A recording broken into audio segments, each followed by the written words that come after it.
Good evening friends आप सभी का एक बार फिर से स्वागत है आपके अपने यूट्यूब चैनल फ्यूचर इंस्ट्रक्टर में।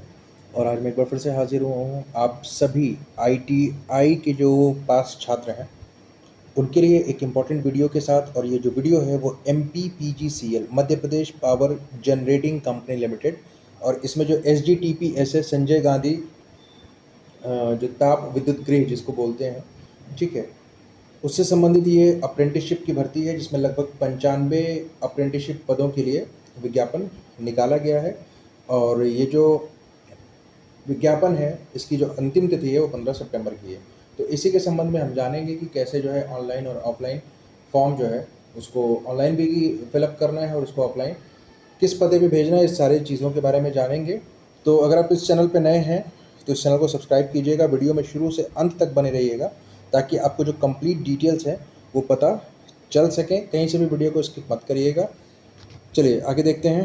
तो देखिए इसमें विज्ञापन है, ये 20/8/2026 को जारी किया गया है। इसमें साफ साफ लिखा हुआ है कि प्रशिक्षु अधिनियम के अनुसार 1 वर्ष की अवधि के लिए ITI प्रशिक्षु के रूप में जो है विभिन्न ट्रेड में नियोजन हेतु संबंधित ट्रेड के NCVT या SCVT के जो कैंडिडेट्स हैं उनको जो है अप्रेंटिसशिप के लिए आवेदन करने हेतु जो है ये निकाला गया एडवर्टाइजमेंट है, ठीक है। इसमें जो है जो इच्छुक उम्मीदवार जो है यहाँ पे अप्रेंटिसशिप इंडिया गवर्नमेंट की साइट पे जाके, ठीक है ना, ऑनलाइन आवेदन कर सकते हैं। ऑनलाइन एवं ऑफलाइन दो तरह से प्राप्त आवेदन ही मान्य किए जाएंगे, मतलब इसको ऑनलाइन भी करना और ऑफलाइन भी करना है। विस्तृत जानकारी के लिए बोल रहे हैं कि इनकी जो साइट है उस पर जाके कंफर्म करिए, ठीक है। अब चलिए इसमें देख लेते हैं कि अप्रेंटिसशिप एक्ट के अंतर्गत जो ITI अप्रेंटिसशिप है उसके कुल पदों की संख्या कितनी है। तो आप यहाँ पे देखिएगा, सबसे पहले सीरियल नंबर है, ब्रांच है, उसके बाद कैटेगरी वाइज इसको दिया है, फिर टोटल दिया हुआ है। तो ब्रांच जो है टोटल 7 है टोटल। तो इसका मतलब है कि टोटल 7 ब्रांचों के लिए जो है इन्होंने आवेदन आमंत्रित किया है। पहला इलेक्ट्रीशियन, दूसरा जो है वेल्डर गैस कटर, तीसरा कंप्यूटर ऑपरेटर प्रोग्रामिंग असिस्टेंट है, चौथा है फिटर, पाँचवा है टर्नर, छठवां है इंस्ट्रूमेंट मैकेनिक और इलेक्ट्रॉनिक मैकेनिक है सातवां। अब देखिएगा तो इस तरह से जो है इलेक्ट्रीशियन में जनरल की 9, OBC की 7, SC की 4, ST की 6, EWS की 2, 28 सीट है टोटल। वेल्डर की है जनरल में 5, OBC में 5, SC में 3, ST में 3, EWS में 2, इस तरह से 18 सीट है। COPA computer operator programming assistant में जनरल की 4, OBC की 5, SC की 3, ST की 3 और EWS की 2, टोटल 17 सीट है। फिटर में जनरल में 3 है, OBC में 3 है, SC में 2 है, ST में 3 है, EWS में 1 है, टोटल 12 सीट है। टर्नर जनरल की 2, OBC की 2, SC और ST की 1 है, EWS की 1 है, टोटल 12 सीट हो गई, ठीक है। टोटल 7 सीट हो गई यहाँ पे। उसके बाद इंस्ट्रूमेंट मैकेनिक देखेंगे तो टोटल जनरल और OBC की 2-2 है, SC की 1, ST की 2 है, EWS की सीटों की संख्या 0, इस वजह से इसमें भी 7 हो गई। इलेक्ट्रॉनिक्स मैकेनिक लास्ट है, इसमें जनरल की 2 सीट है, OBC की 1, SC की 1, ST की 1 और EWS की 1, टोटल सीटों की संख्या 6। टोटल कुल का टोटल जब आप करेंगे तो कैटेगरी वाइज अब छोड़ दीजिए, यहाँ पे जब आप नीचे आएंगे तो यहाँ पे टोटल 95 सीट हैं, ठीक है। इसका ध्यान आपको रखना है। और इसमें एक इंपॉर्टेंट चीज़ और देखनी है, ये आपसे कहीं गड़बड़ ना हो इसमें, कि नोट में ये जो इन्होंने दिया है कि रिक्तियाँ सिर्फ जो है ये मध्य प्रदेश के जो मूल निवासी हैं सिर्फ उन्हीं के लिए हैं, बाहर के लोगों को इसमें अप्लाई नहीं करना है। अन्य पिछड़ा वर्ग के बारे में कोर्ट वगैरह में कुछ केस है, उसी के हिसाब से जो आरक्षण मिलेगा वो नियमानुसार दिया होगा। इस वर्ष समय समय पर होने वाली रिक्तियों को भी इसी विज्ञापन के माध्यम से आवेदनों से भरा जा सकता है, ठीक है। और भी जो रिक्तियाँ आएंगी उसको इसी के ज़रिए भरा जा सकता है। प्रशिक्षण के लिए नियम और शर्तें जो है तो ITI से आप NCVT या SCVT से पास होने चाहिए। उम्मीदवार जो किसी भी संस्थान या इसके पूर्व अप्रेंटिसशिप आपने कहीं ना किया हो, नहीं तो फिर जो है आप मान्य नहीं होंगे। प्रशिक्षुओं का जो चयन है उनके व्यवसाय में कुल प्राप्तांक जैसे जो होता है SGPA के आधार पर मेरिट बनेगी, ठीक है, उसी के हिसाब से आपको करना होगा, आपका जो है चयन होगा। पॉइंट नंबर 3 उन्होंने दिया है कि प्रशिक्षुओं का प्रशिक्षण समाप्त होने पर जो है उनको ये जो Madhya Pradesh power generation limited जो है कॉरपोरेशन लिमिटेड है वो उनको परमानेंट नौकरी दे, ऐसी कोई बाध्यता नहीं है। पॉइंट नंबर 4 जो है इंपॉर्टेंट है, ऑनलाइन एवं ऑफलाइन दोनों माध्यम अनिवार्य हैं।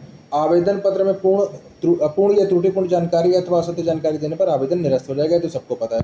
उसके बाद इन्होंने दिया है कि जो है यहाँ पे MPPGCL पे जाके आप चेक करेंगे और अपना ईमेल भी समय समय पर देखते रहेंगे। तो अपनी ईमेल आईडी जो है सही से बना लीजिएगा, ईमेल आईडी आपको देनी पड़ेगी फॉर्म में, ठीक है। और ये फिर से बता दे रहा हूँ कि सिर्फ मध्य प्रदेश के निवासियों के लिए, ये बाहर के लोग अप्लाई ना करें, ठीक है। उसके बाद इन्होंने पॉइंट नंबर 7 जो दिया है कि वरीयता प्राप्त आवेदकों को आमंत्रण, ऑफर लेटर अप्रेंटिसशिप पोर्टल, जो आपका ऑफर लेटर जाएगा वो अप्रेंटिसशिप पोर्टल जो है apprenticeshipindia.gov.in पर उनके अप्रेंटिस प्रोफाइल पर भेजा जाएगा एवं किसी भी तरह के पत्राचार एवं ईमेल आईडी पर ही किया जाएगा, ठीक है ना, बात समझिएगा, और दूसरे किसी माध्यम से नहीं किया जाएगा। उसके बाद जो है आवेदन के संबंध में पॉइंट नंबर 13 देखिएगा, जो इंपॉर्टेंट है वो चीज़ें मैं आपको बता दे रहा हूँ। पॉइंट नंबर जो 13 है, आवेदन के संबंध में विस्तृत जानकारी के लिए जो इनकी साइट है mpgcl.mp.gov.in careers.html पर जाके आप चेक कर सकते हैं, ठीक है। फिर यहाँ पे जो आरक्षण में छूट है ये आपको पता ही है कि SC ST के लिए अलग नियम है, OBC के लिए अलग नियम है, तो उसी के हिसाब से चीज़ें होंगी, ठीक है। और जो अप्रेंटिसशिप है इसकी अवधि जो है 1 साल की होगी। चयन की प्रक्रिया क्या है, अर्हता सुनिश्चित करने के लिए विज्ञापन के अनुसार प्राप्त आवेदनों की छँटाई की जाएगी, ठीक है। जो आवेदन मिलेंगे उसकी छँटाई की जाएगी, और जो CGPA जो मैंने आपको बताया कि जो आपके प्राप्तांक हैं उसी के हिसाब से जो है मेरिट बनेगी। उम्मीदवार केवल एक ही ट्रेड में आवेदन भर सकता है। आप जो है सिर्फ एक ही ट्रेड में आवेदन भरिएगा, दूसरे किसी ट्रेड में आवेदन भरेंगे तो आवेदन स्वतः ही निरस्त हो जाएगा, ठीक है। स्टाइपेंड क्या है, कौशल विकास के जो नियमानुसार जो है 1 वर्षीय ITI अप्रेंटिस वो भी 9600 है, 2 वर्षीय ITI अप्रेंटिस उसको भी 9600 रुपये मिलेगा। इसके अतिरिक्त अन्य कोई भत्ते या लाभ प्राप्त नहीं होगा, ठीक है, ये बात याद रखिएगा।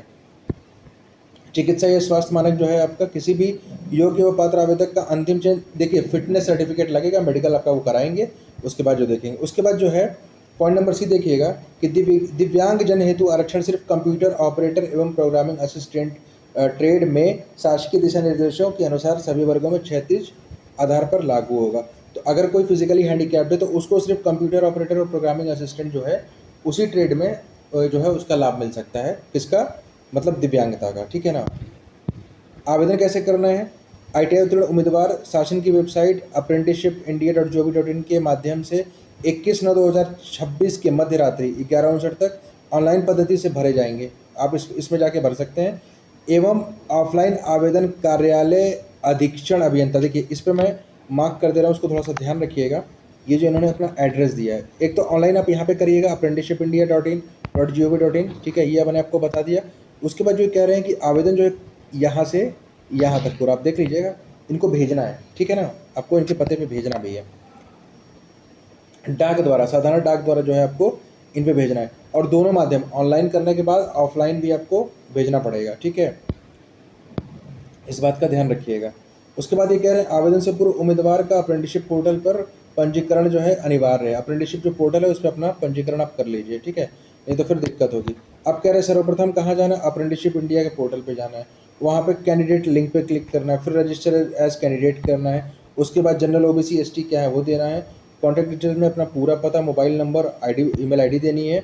उसके बाद टेक्निकल और शैक्षणिक योग्यता देनी है, प्रेफरेंस मतलब कौन सा ट्रेड आप चुन रहे हैं वो देना है। उसके बाद जो है फ़ोटो और सिग्नेचर अपलोड करके उसको क्या करना है, कंटिन्यू पे क्लिक कर देना है। उसके बाद अंतिम पेज पे जब आएंगे तो एडिट बटन दिखेगा, अगर कुछ उसमें चेंज करने को आपको दिखता है तो एडिट करके आप उसको चेंज कर सकते हैं। उसके बाद क्लिक करेंगे जब, तो आपका कन्फर्म जो है हो जाएगा पंजीकरण, आपका रजिस्ट्रेशन। उसके बाद कैंडिडेट रजिस्ट्रेशन की प्रक्रिया पूर्ण करने के उपरांत कॉन्टैक्ट डिटेल्स में दिए गए मोबाइल नंबर एवं पासवर्ड से अप्रेंटिसशिप पोर्टल पे लॉगिन कर सकते हैं आप।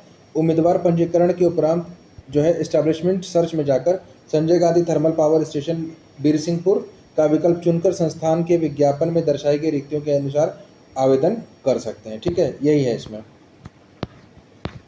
इस बात को आपको ध्यान देना है, ठीक है। और ये जो देखिए ITI अप्रेंटिसशिप का प्रारूप एकदम लास्ट में इसमें लगा हुआ है, इसको मैं अभी इस वीडियो के डिस्क्रिप्शन में डाल दूंगा। तो जब आप ऑनलाइन आवेदन कर देंगे वो तो हो गया, और ये जो ऑफलाइन आवेदन है इसमें फ़ोटो चिपका के जो डिटेल दी है इसको पूरा जो है आपको पूरा भरना है, ठीक है, अच्छे से इसको भर के, और वो जो ऊपर मैंने एड्रेस बताया उस एड्रेस पे जो है इसको पोस्ट कर देना, क्योंकि इन्होंने साफ साफ लिखा है कि जो आवेदन है वो ऑनलाइन और ऑफलाइन दोनों माध्यम में आपको करना है, ठीक है। तो इस बात का आपको ध्यान देना है। अगर कोई चीज़ छूट गई हो, ठीक है, कोई चीज़ समझ में ना आई हो तो कमेंट कीजिएगा, मैं आपके कमेंट का जवाब दूंगा। और मैं पुनः कहता हूँ कि अगर चैनल पे आप नए हों तो जो है चैनल को सब्सक्राइब जरूर कीजिएगा, वीडियो पसंद आए तो लाइक और शेयर ज़रूर कीजिएगा, ठीक है। और अपना कीमती समय जो आपने दिया वीडियो को वॉच किया उसके लिए आपका बहुत बहुत धन्यवाद।